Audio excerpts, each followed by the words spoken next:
Big boss season 9లో మరొక కొత్త promo అయితే వచ్చింది. ఇందులో తనూజ, ఇమ్ము, సంజన పాల్గొంటారు. సంచాలక్గా పవన్ ఉంటాడు. ఫైనలిస్ట్ అవ్వడంలో భాగంగా పోటీదారులకు మరొక యుద్ధం ఇచ్చారు బిగ్ బాస్. ఆ యుద్ధం పేరు బ్యాలెన్స్ అండ్ స్టడీ.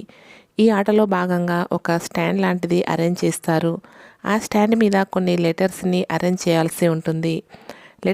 లెటర్స్తో ఉన్న బ్లాక్స్ని ఒక్కొక్కటిగా తీసుకొని స్టాండ్ దగ్గరికి వచ్చి కాలు సహాయంతో స్టాండ్కి ఉన్న లాక్ని అన్లాక్ చేసి స్టాండ్ పడిపోకుండా ఉండడానికి చేతులతో పట్టుకొని బ్యాలెన్స్ చేస్తూ అందులోని బ్లాక్స్లలో ఎటు చూసినా ఓట్స్ అప్పీల్ అని కనిపించేలా అరేంజ్ చేయాలి. ఇంకా బజర్ మోగగానే అందరూ యాక్టివ్గా బ్లాగ్స్ని అరేంజ్ చేస్తూ ఉంటారు.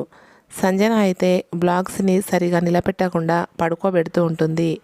అది చూసిన బిగ్ బాస్ ఇమాన్యుయల్ లాగా అందరూ అరేంజ్ చేయండి అనగానే ఇంకా సంజన, తనుజ ఇద్దరు కూడా ఇమ్ము ఎలా పెట్టాడు అని చూస్తుంటారు. తనుజ అయితే బ్లాగ్స్ని నిలబెడుతుంది, కానీ సంజన పడుకోబెడుతుంది. అలా ఎలా ఆడుతుంది గేమ్ని గేమ్ లాగే ఆడాలి అని తనుజ అంటూ ఉంటుంది.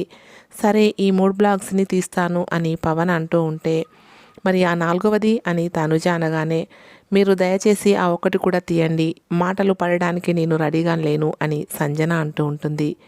ఇక దాదాపుగా పూర్తిగా పెట్టిన తర్వాత ఈ మూవీ 2 లెటర్స్ అయితే పడిపోతాయి. మరి ఎవరు గెలుస్తారనేది వేచి చూడాల్సిందే.